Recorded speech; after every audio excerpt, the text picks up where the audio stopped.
السلام علیکم دوستو، ویلکم ٹو مائی چینل علی آتش ناولز آفیشیل۔ آئی ہوپ آپ سب لوگ ٹھیک ہوں گے۔ آج ہم پہلی محبت کی 23ویں قسط کے ساتھ حاضر ہیں۔ رائٹر ہیں اس کے علی آتش۔ ویڈیو کی شروعات سے پہلے آپ سب چینل کو سبسکرائب کر لیں، بیل آئیکن کے بٹن کو بھی پریس کر لیں تاکہ نئے آنے والی ویڈیوز آپ کو ملتے رہیں اور ہمارا ساتھ ایسے ہی بنا رہے۔ اب چلتے ہیں آج کی قسط کی طرف۔ شاہویر کو گئے 18 دن ہو گئے تھے اور ان 18 دنوں کی اذیت ایمانے سے بہتر کوئی بھی نہیں جانتا تھا۔ وہ شخص اس کے لیے اتنا اہم ہو جائے گا اسے اندازہ نہیں تھا۔ دن میں جب بھی اسے کوئی مسئلہ یا پریشانی ہوتی وہ بے ساختہ ویر کا نمبر نکال لیتی۔ پھر اسے یاد آتا کہ وہ اس شہر میں نہیں ہے، اس سے رابطہ ممکن نہیں۔ اس نے 1-2 بار کال بھی کی تھی لیکن نمبر بند تھا۔ ایمانے کو نہ جانے کیوں بہت دکھ ہوا تھا۔ وہ ان دنوں میں کئی بار اپنی حالت پہ جھنجھلا بھی گئی تھی۔ اسے میری پرواہ نہیں ہے تو میں کیوں اسے ہی سوچتی رہتی ہوں۔ ایسا وہ کون سا امریکہ چلا گیا ہے جو مصروف ہو کر مجھ سے بات نہیں کر سکتا۔ اس کا دل کرتا تھا کہ وہ ویر سے بات کرے اور جب وہ اس معاملے میں بے بس ہوتی تو وہ جھنجھلا کر رہ جاتی تھی۔ میں اسے اب کال نہیں کروں گی۔ اس نے کئی بار یہ فیصلہ اور وعدہ کیا لیکن وہ بری طرح ناکام ہوئی تھی، اور جب اسے بھابھی کے ارادے اسے پتہ چلے تھے اس کا دل دھک دھک کرتا رہتا تھا۔ اسے نہ جانے کیوں اب کچھ بھی اچھا نہیں لگتا تھا۔ ویر کو بس لوٹ آنا چاہیے تھا۔ اگر ان باقی کے دنوں میں بات اس کے ہاتھ سے نکل گئی تو میری تو زندگی برباد ہو جائے گی۔ میں اس کے بغیر کیسے رہوں گی؟ اس کا حال اس چھوٹے بچے جیسا تھا جو اندھیرے کمرے میں ٹھہر جانے پہ خوف زدہ تھا۔ اس رات بھی اس نے کئی بار ویر کے نمبر پہ کال کی تھی لیکن اسے سننے کے لیے بس یہی ملتا تھا کہ اس کا ملایا ہوا نمبر اس وقت بند ہے، یہ تب کھلے گا جب میں مر جاؤں گی۔ اس کے گلے میں بے شمار آنسو اٹک گئے تھے۔ اس نے ویر کو میسج بھی لکھے کہ جیسے ہی کام سے فارغ ہو وہ اس سے رابطہ کرے۔ ایمانے کو اس سے بہت ضروری بات کرنی ہے اور اب بس ایمانے کو اس کی طرف سے کسی بھی میسج کے جواب کا انتظار تھا۔ وہ بتانا چاہتی تھی کہ اس گلی میں ویر نے جو کچھ ادھورا کہا تھا ایمانے نے پورا سمجھا تھا۔ وہ اس کا انتظار پوری زندگی کر سکتی ہے لیکن وہ واپس کیوں نہیں آ رہا؟ اسے آ جانا چاہیے۔ اسے نمبر تو کھلا رکھنا چاہیے تھا۔ اس نے اب بھی پورنم آنکھوں سے آسمان کو گھورتے سوچا تھا۔ وہ آفس کی کینٹین کے باہر رکھے سنگی بینچ پہ بیٹھی آسمان کو دیکھ رہی تھی جس پہ کڑھپ بادلوں کے ٹکڑے بکھرے تھے اور سورج کبھی ان میں چھپتا تو کبھی دکھائی دینے لگتا تھا۔ اس کی کرنوں میں تپش نہ تھی۔ ایمانے جس بینچ پہ بیٹھی تھی وہ چھاؤں میں تھا لیکن اس کے پھیلے پیروں سے دھوپ کی کرنیں لپٹی تھیں۔ وہ کچھ دیر آسمان کو دیکھتی رہی، پھر جب اس کی گردن اکڑ گئی تو اس نے چہرہ جھکا لیا۔ اس کے قریب ہی چائے کا کپ رکھا تھا جس سے مدھم سا دھواں اٹھ رہا تھا۔ اس نے کپ کو اٹھایا اور لبوں سے لگا لیا۔ اس کا دل اب گھبراتا رہتا تھا، نہ جانے کب کیا ہو جائے۔ یہ 1 مہینہ اس کی زندگی کا مشکل ترین مہینہ ثابت ہو رہا تھا جو گزرنے کا نام ہی نہ لیتا تھا۔ اس نے چائے پینے کے بعد کپ رکھا اور پرس سے موبائل نکال کر اس نے ویر کا نمبر نکالا۔ ویر، مجھے تمہاری ضرورت ہے۔ تم جیسے ہی شہر لوٹو مجھ سے ملنا۔ میرے پاس وقت بہت کم ہے۔ تمہارا دیا گیا وقت بہت بھاری ہے، مجھ سے نہیں گزارا جا رہا۔ تم نے کہا تھا کہ میں تمہارا انتظار کروں۔ میں تمہیں یہ بتانا بھول گئی تھی کہ مجھ سے انتظار نہیں ہوتا۔ میری طبیعت میں صبر نہیں ہے اور نہ مجھے میری قسمت پہ بھروسہ ہے۔ یہ کسی بھی وقت بدل سکتی ہے اور بگڑ بھی سکتی ہے۔ تم مجھ سے لازمی رابطہ کرو، مجھے تمہارا بہت انتظار ہے۔ یہ پیغام مکمل ہونے تک اس کی آنکھیں دھندلا گئیں اور انگلیاں لرزنے لگیں۔ اس نے بڑی مشکل سے میسج بھیجا تھا۔ پھر ایمانے اپنے آنسو پہنچ کر کھڑی ہو گئی اور آفس کے اندر چلی گئی۔ خالی کپ یاد سے اسے دیکھتا رہ گیا تھا۔ لاہور کی سڑکوں پہ آج رش زیادہ تھا۔ اسے گھر پہنچنے میں دیر ہو گئی تھی۔ جس وقت وہ گھر پہنچی گھر کے صحن میں زرد بلب روشن تھا اور کچن سے خاص کھانوں کی مہک آ رہی تھی۔ اماں صحن میں بے چین سی بیٹھی تھی۔ جیسے ہی ایمانیں اندر داخل ہوئی، اماں فوراً اس کے پاس آئی تھیں۔ تمہیں آنے میں اتنی دیر کیوں ہو گئی؟ اس نے حیرانی سے اماں کو دیکھا۔ سڑک پہ رش تھا۔ اماں نے جواب میں اس کا ہاتھ تھاما اور اسے کمرے میں لے آئی۔ تم اب کمرے میں ہی رہنا، باہر مت نکلنا۔ اسے تعجب ہوا۔ کیوں؟ اس نے پرس رکھا اور چادر اتار رہی تھی جب اماں کی بات نے اسے ساکت کر دیا۔ کیا؟ اسے جھٹکا لگا تھا۔ ہاں، ثاقب اپنی ماں کے ساتھ آیا ہوا ہے۔ تمہاری بھابھی نے انہیں بلایا ہے۔ میں اس کا ارادہ سمجھتی ہوں، وہ تمہارے ابا کے آنے کے منتظر ہیں۔ عطیہ کی ماں خود بات کرنے آئی ہے تمہارے رشتے کی۔ ایمانے کو لگا وہ ہل بھی نہیں سکے گی۔ اس کے دماغ میں 12 دنوں کی گنتی گھوم گئی۔ ابھی اس کے آنے میں 12 دن تھے۔ 12! وہ ایسی کیسے آ سکتی ہیں؟ ابا نے منع تو کر دیا تھا، لیکن وہ لوگ بہت ڈھیٹ ہیں۔ آئی تھی میرے پاس، کہہ رہی تھی کہ انہیں کچھ بھی نہیں چاہیے، بس ایمانیں مل جائے، جیسے کوئی بازاری چیز ہے جسے وہ چاہیں گے اور انہیں مل جائے گی۔ ہم اپنی بساط کے مطابق تمہیں جو کچھ بھی دیں، لیکن وہ سب تم لے کر ثاقب کے گھر نہیں جاؤ گی۔ میں نے جواب نہیں دیا تھا۔ میں بس تمہارے ابا کا انتظار کر رہی تھی۔ وہ آئیں گے تو سب خود ہی دیکھ لیں گے، پر تم کمرے میں ہی رہنا۔ ایمانیں بے دم سی ہو کر بیڈ پہ بیٹھ گئی تھی۔ اس کے کاندھوں پہ بوجھ سا پڑ گیا تھا۔ اس کی کمر میں درد کی ٹیسیں اٹھ رہی تھیں جو آہستہ آہستہ اس کے وجود میں سفر کرنے لگی تھیں۔ کچھ دیر گزری تھی کہ کمرے کے باہر ہلچل ہوئی، کسی کے بات کرنے اور پھر کمرے میں آنے کی۔ ایمانیں نے بے ساختہ کھڑی ہوئی ابھی بھی جو چادر رکھی تھی اس کو پھیلا کر اپنے گرد لپیٹ لیا، کیونکہ بھابھی کی امی کے ساتھ ثاقب تھا۔ لمبا تڑنگا، بڑی ابھری ہوئی آنکھوں اور گھنی بھووں والا، چہرے پہ مونچھیں اور داڑھی تھی۔ بال کاندھوں کو چھوتے تھے۔ اس کے لبوں کی اندرونی جلد سرخ ہو رہی تھی۔ وہ پان کا عادی لگتا تھا۔ ابھی بھی اس کے منہ میں کچھ تھا جس سے وہ چبا رہا تھا۔ آنکھوں میں سرما ڈلا تھا۔ وہ بے نیازی سے سلام کرتا اندر آیا تھا۔ ایمانے پہ جب اس کی نظر پڑی تو وہ ٹھہر گیا۔ گلابی قمیص، شلوار اور کالی چادر، وہ مومی گڑیا تھی جس کی رنگت سفید تھی۔ اس کے نقوش کو وہ وضاحت سے دیکھ رہا تھا۔ اس کے لیے نظریں ہٹانا مشکل تھا۔ ایمانیں اس کے یوں گھورنے پہ سمٹ گئی اور چادر کا سرا چہرے کے کچھ آگے کر لیا۔ ثاقب اس کی حرکت پہ مدھم سا مسکرایا تھا۔ ایمانیں کو اس کی مسکان بہت بری لگی تھی۔ اماں نے انہیں آتے دیکھا تو ایمانیں کے سامنے آ گئی۔ آپ لوگ؟ انہوں نے صاف ظاہر کیا کہ انہیں اس طرح ثاقب اور اس کی امی کا اندر کمرے میں آ جانا اچھا نہیں لگا۔ میں تو اپنی بیٹی سے ملنے آئی ہوں۔ ابھی مجھے پتہ چلا کہ ایمانیں آ گئی ہیں، میں جھٹ سے اٹھی اور ملنے آ گئی۔ میرا تو دل کب سے اپنی بیٹی کو دیکھنے کے لیے مچل رہا تھا۔ انہوں نے آگے بڑھ کر ایمانیں کو سینے سے لگایا اور اس کا ماتھا چوم لیا۔ اب جا کر دل کو سکون آیا ہے۔ بناوٹی سی باتیں اور مطلبی سی محبت۔ ایمانیں کو اس عورت سے کراہت آئی۔ وہ دھیرے سے ان سے دور ہو گئی۔ میں ابھی آتی ہوں، وہ کہہ کر جانے لگی کہ ثاقب کی امی نے اس کا ہاتھ پکڑ لیا۔ کہاں جا رہی ہو؟ میں تم سے ملنے آئی ہوں اور تم جا رہی ہو؟ ثاقب چارپائی پہ بیٹھ چکا تھا۔ ایمانیں نے اماں کو دیکھا۔ وہ آگے بڑھی۔ ایمانیں کی کلائی ثاقب کی امی کی گرفت سے دھیرے سے چھڑوائی اور زبردستی مسکرا کر بولی، اسے جانے دے، کام سے ابھی تھک کر آئی ہے، اسے آرام کر لینے دے۔ وہ ایک پل کے لیے رکی۔ انہوں نے ایمانیں کو دیکھا۔ تم جاؤ ایمانیں۔ ایمانیں تیزی سے کمرے سے نکل گئی تھی۔ وہ چھت پہ جا رہی تھی جب بھابھی نے اسے روکنا چاہا، لیکن وہ نہ رکی اور جلدی سے اوپر چلی گئی۔ کچھ ہی دیر میں ابا دکان سے آ گئے تھے۔ انہوں نے جب ان دو نفوس کو کمرے میں دیکھا تو ان کے ماتھے پہ بل پڑ گئے۔ بھائی صاحب کیسے ہیں؟ میں کب سے آپ ہی کا انتظار کر رہی تھی۔ میں ایمانیں کی شادی کسی بھی صورت آپ کے اس آوارہ بیٹے سے نہیں کروں گا۔ آپ کو میرا انتظار نہیں کرنا چاہیے تھا۔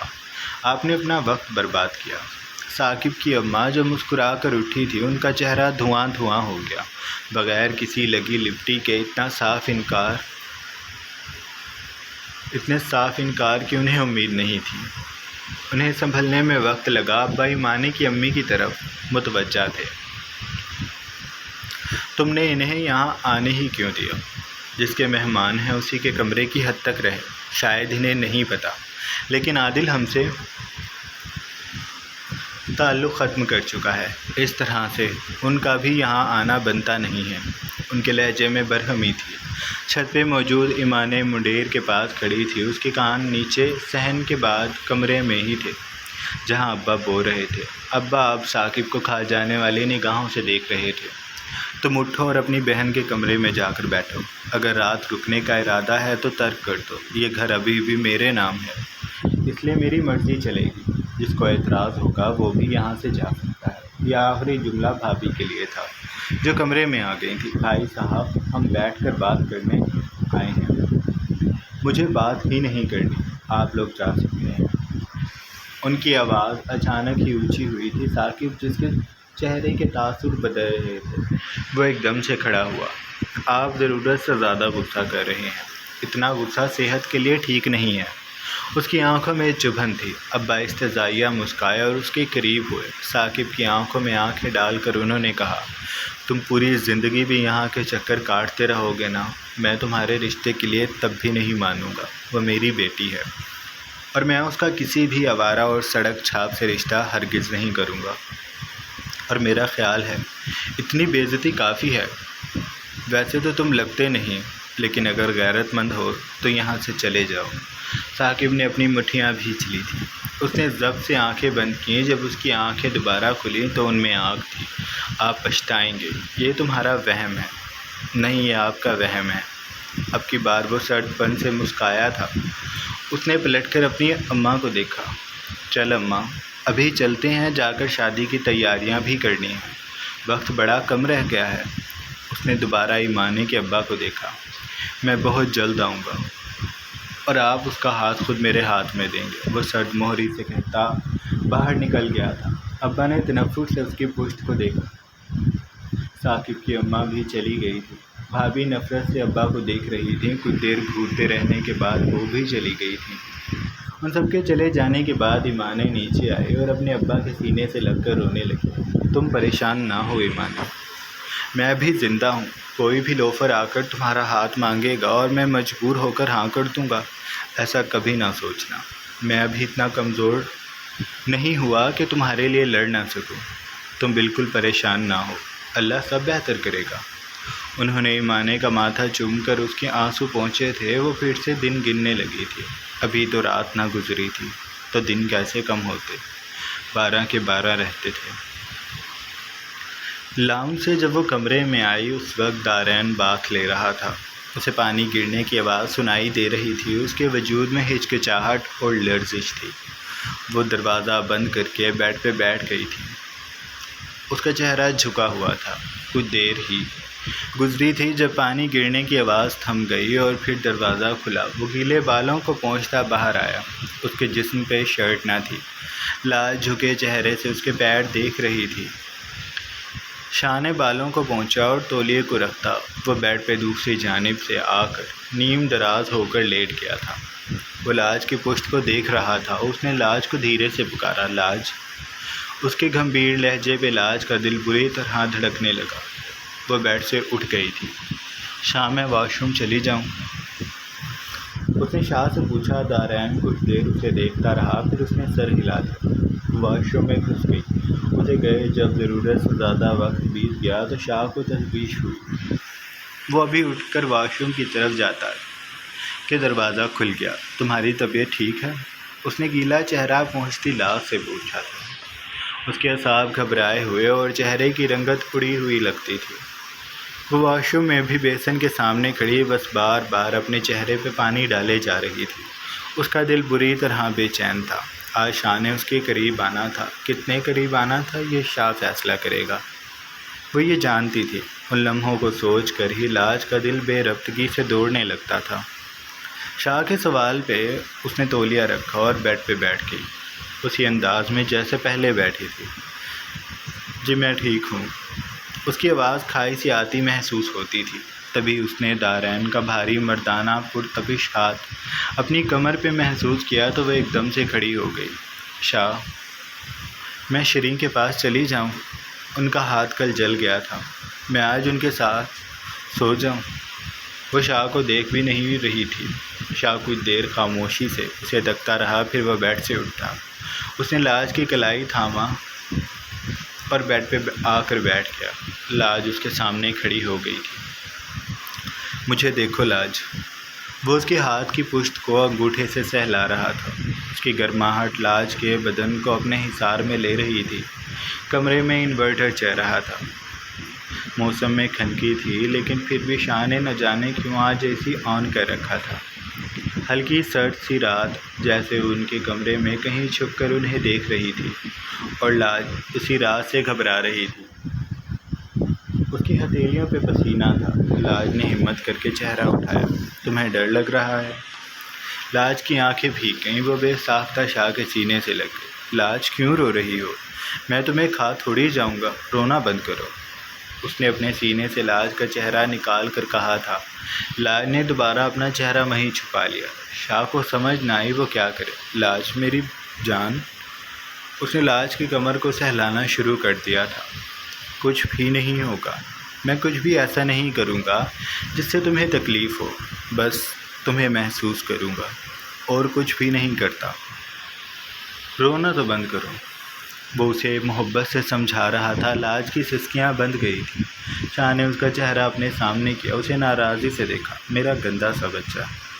اس نے لاج کی بھیگی بھیگی آنکھوں کو چوما، پھر اس کے دونوں گالوں پہ ہاتھ رکھ کر اس نے لاج کی بادام رنگ آنکھوں میں جھانک کر کہا، تم نہیں چاہتی کہ ہمارا رشتہ آگے بڑھے؟ لاج چپ رہی۔ بتاؤ لاج۔ چاہتی ہوں، لیکن اس نے جملہ ادھورا چھوڑ دیا۔ لیکن تمہیں ڈر لگ رہا ہے کہ تمہیں آج میں تکلیف دوں گا، ہے نا؟ لاج نے سر اس بات میں ہلا دیا۔ ایسا کچھ نہیں ہوگا۔ میں نے کہا نا، ہم آرام آرام سے سب کچھ کریں گے۔ میں تمہیں پہلے ان لمحوں کو محسوس کرنا سکھاؤں گا، پھر تمہیں اپنی محبت دوں گا۔ تم پریشان نہ ہو۔ آج کچھ بھی نہیں ہوگا۔ بس تم بیڈ پہ لیٹ جاؤ، اور جو میں کرنا چاہتا ہوں مجھے کرنے دو۔ نہ ہی تم رو گی اور نہ ہی تم اٹھ کر جانے کی کوشش کرو گی۔ اس نے نرمی سے تنبیہ کیا تھا۔ لاج نے سر اس بات میں ہلا دیا تھا۔ شاہ نے اسے دھیرے سے بیڈ پہ لٹایا۔ کمرے کی لائٹس مدھم کیں اور اس کے پہناوے کو مات دینے لگا۔ لاج نے سختی سے آنکھیں میچ لی تھی۔ شاہ نے اس کی معصوم جوان ہوتی دھڑکنوں پہ لب رکھے تھے۔ وہ دھیرے دھیرے اس پہ چھا رہا تھا۔ کمرے میں شاہ کی خوشبو پھیل رہی تھی، اور لاج اس خوشبو میں گھل رہی تھی۔ اس نے سختی سے لب بھینچ رکھے تھے۔ اس کے چہرے کے نقوش کو شاہ کے گھنے بال چھو رہے تھے۔ شاہ کسی گہرے بادل کی طرح لاج نامی افق پہ چھا گیا تھا۔ دھیرے دھیرے وہ اس کے نقوش محسوس کرتا ان پنکھڑیوں پہ آ گیا جو لرز رہی تھی۔ کافی دیر سے برداشت کرنے والی اب وہ بے بس ہو گئی تھی۔ اس کی جس وقت اس کی شاہ نے سنی تو وہ رک گیا۔ اس نے چہرہ اٹھا کر اس کے گال پہ ہاتھ رکھ کر نرمی سے پوچھا، تم ٹھیک ہو؟ شاہ کی سیاہ آنکھوں میں خمار کا رنگ تھا۔ وہ نیم اندھیرے میں بھی دیکھ سکتی تھی کہ شاہ بالکل بے بسی کے عالم میں ہے۔ اس کی آنکھیں خمار سے بھرپور چھوٹی چھوٹی لگتی تھیں۔ مجھے گھبراہٹ ہو رہی ہے، وہ مدھم لہجے سے گویا ہوئی۔ میں کھڑکی کھول دوں؟ شاہ نے پوچھا۔ لاج نے سر ہلا دیا۔ شاہ دھیرے سے مسکراتا اٹھا اور کمرے کی کھڑکی کھول دی۔ لاج کھڑکی سے باہر دیکھنے لگی۔ شاہ ایک بار پھر اس کے قریب آ گیا تھا۔ اب کی بار وہ باہر دیکھتی رہی۔ اس کی نگاہوں میں کچھ بھی نہیں تھا، لیکن اندر ہی اندر وہ ہلکی سی تپش محسوس کر رہی تھی جو مردانہ لمس نے اس میں جگائی تھی۔ وہ بس اس لمس کو محسوس کرتی رہی جو محبت کا گیت بن کر شاہ کے لبوں سے نکل رہا تھا اور لاج کے پورے جسم پہ رقص کر رہا تھا۔ وہ اس کے وجود کو نرماہٹ سے محسوس کر رہا تھا۔ لاج ایسے ہی ڈر رہی تھی۔ اسے اب اپنے دل سے ہر خوف نکلتا محسوس ہو رہا تھا۔ شاہ سچ کہہ رہا تھا۔ اس نے لاج کو تکلیف نہیں دی تھی۔ وہ بہت اچھے سے اسے سہلاتا رہا۔ پھر اس نے لاج کو اپنے سینے سے لگایا۔ یہ کام بہت مشکل ہے کہ مجھے اب تم سے دور ہونا پڑ رہا ہے۔ میں بہت جبر کر کے تم سے دور ہوا، بس اس لیے کیونکہ میں نے تم سے وعدہ کیا ہے کہ میں تمہیں تکلیف نہیں دوں گا۔ اگر میں نے وعدہ نہ کیا ہوتا تو میں آج تم میں اتر چکا ہوتا، لیکن خیر۔ اس نے سرد آہ بھری اور لاج کو سینے میں بھینچ لیا۔ سو جاؤ میری جان، آج بس اتنا ہی۔ وہ اس کے ماتھے کو چوم کر بولا تھا۔ لاج نے کہا، شاہ مجھے نیند نہیں آ رہی۔ شاہ نے نظریں جھکا کر اپنے سینے پہ سر رکھ کر لیٹی لڑکی کو دیکھا۔ کیوں؟ نیند کیوں نہیں آ رہی؟ مجھے آپ سے باتیں کرنی ہیں۔ شاہ مسکرا دیا۔ کیا باتیں کرنی ہیں؟ وہ اس کے بالوں میں انگلیاں چلانے لگا تھا۔ میں آپ سے شادی سے پہلے ناراض تھی۔ کیوں؟ اسے تعجب ہوا سن کر۔ آپ کو نہیں یاد، لیکن نہ ہی آپ نے مجھے سالگرہ پہ وش کیا تھا اور نہ ہی آپ نے مجھے گفٹ دیا تھا۔ شاہ کو اس کی بات پہ ہنسی آ گئی۔ تو اب میرے بیبی کو گفٹ چاہیے۔ لاج نے سر ہلایا۔ مجھے 2 گفٹ لینے ہیں۔ میں تمہیں ڈھیر سارے گفٹ لا کر دوں گا، تم بس مجھے بتاتی رہنا۔ کل میں تمہیں شاپنگ پہ لے کر جاؤں گا، ٹھیک ہے؟ لاج نے نظریں اٹھا کر شاہ کا چہرہ دیکھا جو نیم روشنی سے روشن تھا۔ میں آئس کریم بھی کھاؤں گی، ٹھیک ہے؟ اور کچھ؟ پیزا بھی، ٹھیک ہے؟ اور بتاؤ۔ کمرے کی کھلی کھڑکی میں آسمان پہ چلتا چاند آ رکا تھا۔ اس کی روشنی کمرے میں بکھر گئی تھی۔ وہ دھیرے دھیرے آگے بڑھتا لاج اور دارائن شاہ کی مدھم ہوتی سرگوشیوں کو سنتا آسمان پہ سفر کرنے لگا تھا۔ شاہ اور لاج کی آواز دھیرے دھیرے دور ہوتی اب سنائی نہ دیتی تھی، کیونکہ چاند اپنی چاندنی سمیٹ کر ان کی کھڑکی سے دور چلا گیا تھا۔ رات دھیرے دھیرے بیت رہی تھی۔ جاری ہے۔ تو جناب یہ تھی ہماری آج کی قسط۔ آئی ہوپ آپ کو اچھی لگی ہوگی۔ اگر آپ کو قسط اچھی لگی ہے تو آپ لوگ چینل کو لازمی سبسکرائب کر لیں، بیل آئیکن کے بٹن کو بھی پریس کر لیں تاکہ نئے آنے والے ویڈیوز آپ کو ملتی رہیں۔ اپنا ڈھیر سارا خیال رکھیے گا۔ بہت جلد ایک نئی قسط کے ساتھ حاضر ہوں گے۔ اللہ حافظ۔